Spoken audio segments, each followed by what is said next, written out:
In Lesson 6 of the Zambia Institute of Sport, TVETA and National Sports Council of Zambia accredited Sport First Aid course, our area of interest is soft tissue injuries and broken bones. The most common soft tissue injuries affect muscles, tendons, and ligaments, and these injuries often occur during sports and exercise activities, making it vital that all first aiders know how to respond to these injuries, as well as sprains, strains, and contusions. With regard to bones, a break, which is called a fracture, can either be closed, that is, where the bone hasn't broken through the skin, or it can be open, where the bone has broken through the skin. The open fracture is more dangerous because of the added danger of infection. During this lesson, we aim to appreciate the following: signs and symptoms, general rules of treatment, treating soft tissue injuries, treating broken bones. The body is supported by scaffolding of bones called the skeleton. Though normally bones are very strong, they can break or crack if struck, twisted, or overstressed, what is called a break or fracture. The bones of a skeleton are held together by muscles, tendons, and ligaments, which working together enable us to achieve movement of whatever form, from walking or crawling to leaping and running, though the forces generated are strong enough to cause injury to any of the aforementioned tissues. Whenever a casualty is identified, either during exercise or any sporting activity, it falls to the first aider to attend to them as quickly as possible. Remember, if in doubt, the first aider should treat the injury as a break. Before you start any treatment on a suspected soft tissue or broken bone casualty, check the scene for safety, form an initial impression, obtain consent, and use personal protective equipment or PPE. If the person appears unresponsive, check for responsiveness, breathing, life-threatening bleeding, or other life-threatening conditions using shout, tap, shout. Note, check for no more than 10 seconds. If the person does not respond, or responds but is not fully awake, is not breathing, or is only gasping, or has life-threatening bleeding or other obvious life-threatening conditions, call for an ambulance immediately. Get your equipment ready and tell someone to do so. Then give care based on the condition found and your level of training, and continue to check to determine if additional care is needed. Follow the ABC of resuscitation. If the person is responsive or responds to stimulation and is fully awake and does not appear to have a life-threatening condition, interview the person or bystanders if necessary. Ask questions about signs and symptoms, allergies, and medication and medical condition. Do a focused check based on what the person told you, how the person is acting, and what you see. Also, do not ask the person to move if you suspect a head, neck, or spinal injury. Do not ask the person to move any area of the body that causes discomfort or pain. Check the person and take note of any medical identification tags. For suspected broken bone casualties, don't move the person except if necessary to avoid further injury, and take these actions immediately while waiting for medical help. Stop any bleeding. Apply pressure to the wound with a sterile bandage, a clean cloth, or a clean piece of clothing. Immobilize the injured area. Don't try to realign the bone or push a bone that's sticking out back in. If you've been trained in how to splint and professional help isn't readily available, apply a splint to the area above and below the fracture sites. Padding the splints can help reduce discomfort. Apply ice packs to limit swelling and help relieve pain. Don't apply ice directly to the skin. Wrap the ice in a towel, piece of cloth, or some other material. Treat for shock. If the person feels faint or is breathing in short, rapid breaths, lay the person down with the head slightly lower than the trunk, and if possible, elevate the legs. When soft tissue injuries like sprains and strains occur, the body sends a large volume of blood to the injury sites, resulting in bleeding, swelling, and pain. If the initial injury treatment is inadequate, bulky, painful scar tissue can develop. Use the RISA method, that is, rest. If you experience an injury, stop. It's often hard to sit on the sidelines, but you risk making the injury worse if you continue. Sitting still will also allow you to start the steps below immediately, rather than waiting. Take the weight off the injured part of the body by using crutches if you have a foot injury or a sling for an arm or hand injury. Ice. To reduce the swelling and pain, apply ice for 20 minutes 3 to 5 times a day. Have at least 1.5 hours rest between applications. Keep the ice treatment going for up to 72 hours to provide relief from pain and swelling. Use ice cubes in a wet towel or even a bag of frozen vegetables. Compression. Wrap a bandage around the injury, plus above and below the injury site to provide a good compression. The bandage should be firm but not too tight, that it can interrupt the blood flow. The bandage will help contain the swelling. Elevation. If the injury is on the lower leg or foot, such as a sprained ankle, elevate the leg above the hip. When sitting, use another chair to rest your leg, and when lying in bed, place a pillow under your leg. If the injury is on the arm, use a sling. Referral. You may need to seek medical advice for an assessment of the severity of your injury. A scan may be required to decide on the treatment. A medical profession can then prepare an injury management plan to plan your recovery and rehabilitation. Bruises form when the soft tissue of the body gets damaged by a blow, bump, or any other form of impact. And when they do, small veins and capillaries under the skin sometimes break. Red blood cells leak out of these vessels into the surrounding tissue, collecting under the skin to cause that bluish, purplish, reddish, or blackish marks that change color and eventually fade away while healing. You can enhance bruise healing with a few simple techniques using the RICE method, that is, rest, ice, compress, and elevate. Rest the bruised area if possible. Ice the bruise with an ice pack wrapped in a towel. Leave it in place for 10 to 20 minutes. Repeat ice treatment several times a day for a day or two if needed. Compress the bruised area if it is swelling using an elastic bandage. Don't make it too tight to avoid affecting circulation. Elevate the injured area.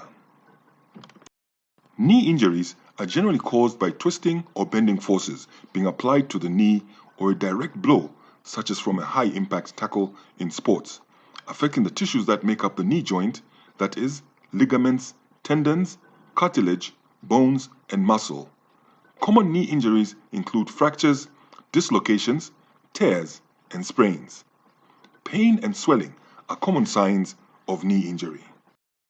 Knee pain and swelling are the most common symptoms of any kind of knee injury, though other signs and symptoms include difficulty moving the knee, catching or locking of the knee, stiffness, warmth to the touch, inability to fully straighten the knee. The knee may also be unstable, feeling like the knee is loose or gives way when the casualty tries to use it. In fractures and dislocations, however, the knee may appear deformed or out of alignment. Immobilize the knee immediately. Initial first aid treatment of an injured knee includes stopping your activity immediately. Don't work through the pain. Rest the joint at first and reduce pain, swelling, and internal bleeding with ice packs applied for 15 minutes every couple of hours. Bandage the knee firmly and extend the wrapping down the lower leg. Elevate the injured leg, but don't apply heat to the joint. Avoid alcohol or the temptation to massage the joint, as this encourages bleeding and swelling. A sprain is a stretched or torn ligament caused by falling, twisting, or getting hit during a tackle or any other form of contact, with ankle and wrist sprains being the most common. Symptoms include pain, swelling, bruising, and being unable to move your joint. You may feel a pop or tear when the injury happens. A strain occurs due to a stretched or torn muscle or tendon, due to twisting or pulling these tissues, and this can happen suddenly or develop over time. Back and hamstring muscle strains are quite common. Many people get strains playing sports with symptoms that include pain, muscle spasms, swelling, and trouble moving the muscle. Signs and symptoms of sprains and strains include pain, tenderness or weakness, often around the ankle, foot, wrist, thumb, knee, leg, or back. The injured area is swollen or bruised. You can't put weight on the injured area or use it normally. The casualty could have muscle spasms or cramping, whereby the muscles painfully tighten up on their own. Control swelling with rice therapy, meaning rest the sprained or strained area. If necessary, use a sling for an arm injury or crutches for a leg or foot injury. Splint an injured finger or toe by taping it to an adjacent finger or toe. Ice for 20 minutes every hour. Never put ice directly against the skin, or it may damage the skin. Use a thin towel for protection. Compress by wrapping an elastic, bandage, or sleeve lightly, not tightly, around the joint or limb. Specialized braces, such as for the ankle, can work better than an elastic bandage for removing the swelling. Inflammation and swelling are caused by an increased movement of fluid into that specific part of the body. By elevating the legs, we help to drain excess fluid from the injury site, reducing pain and helping speed up the healing process. Throughout the treatment, continue to reassure the casualty. Ensure that an ambulance is requested for immediately. Icing an injury is usually done soon after an injury has occurred, and using a cold compress or ice pack on, for example, strained muscle can decrease the inflammation and numb the pain in the area. Icing is effective at reducing pain and swelling because the cold constricts the blood vessels, helping decrease circulation in the area. To make your own cold compress, you'll need ice or frozen vegetables, a washcloth, water, plastic bag, and a towel. Place ice cubes in a plastic bag or substitute ice with a bag of frozen food. Smaller vegetables are better, so the bag will sit well on your skin. Fill up ice cube trays as a backup for when the bag of frozen food thaws out. For a cold compress, dampen a towel with cold water and place it in a sealable plastic bag, then put the bag in the freezer for 15 minutes. Cold compresses made from wet towels may be more comfortable for sensitive areas such as eyes. Run a washcloth under cold water and then wrap it around the plastic bag of ice. You can also dip the washcloth into an ice bath if you don't think it's too cold against your skin. Place the homemade compress on your skin for up to 20 minutes, then dry the area with a towel after you're done. Here are some don'ts. Don't apply ice directly to the skin, as it can stick to you and burn, causing further injury. Don't ice one area for too long, as it could lead to frostbite. Remove the pack immediately if injury appears bright red. Also, don't use ice packs on the front or side of the neck. Don't use a cold compress for serious injuries. Your body may undergo too many changes for ice to serve any real benefit. Finally, don't put ice on areas with decreased sensitivity either, such as from diabetes. The Achilles tendon is the largest tendon in your body, connecting the muscles in the back of your lower leg to your heel bone, and must withstand large forces during sporting exercises and pivoting. There are two main types of injuries that affect the Achilles tendon: overuse and inflammation, called Achilles tendonitis, and the tear of the tendon. Achilles tendonitis often occurs when you rapidly increase the intensity of training or start new types of training when your body is not fully conditioned. For example, adding uphill running to your training schedule or restarting training after a period of inactivity. You may experience mild pain after exercising that gradually worsens. Mild swelling, morning tenderness, and stiffness may also occur, but may improve with use. Severe episodes of pain along the length of the tendon several hours after exercise may also be experienced. Because other symptoms may be present, it is best to see your doctor for a full evaluation of an Achilles injury. First aid calls for immediate immobilization of the ankle joint and rest, though a brace may be needed to relieve the stress on that tendon, and support the ankle or bandages may be applied to restrict joint movement. Surgery is sometimes an option to repair any tears and remove any inflamed or fibrous, that is, toughened tissues. Recovery in general includes rehabilitation to avoid future weakness in your ankle.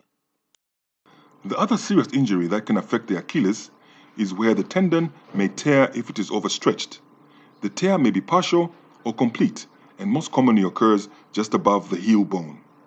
A snap or crack sound may be heard at the time of injury, with pain and swelling near the heel and an inability to bend the foot downwards or walk normally, signs that you may have ruptured your Achilles tendon.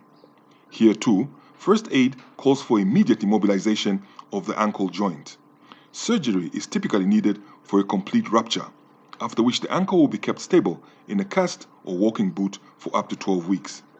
A torn ligament may also be managed non-surgically with a below-the-knee cast, which would allow the ends of the torn tendon to heal on their own, though this non-surgical approach may take longer to heal and there is a higher chance that the tendon could re-rupture.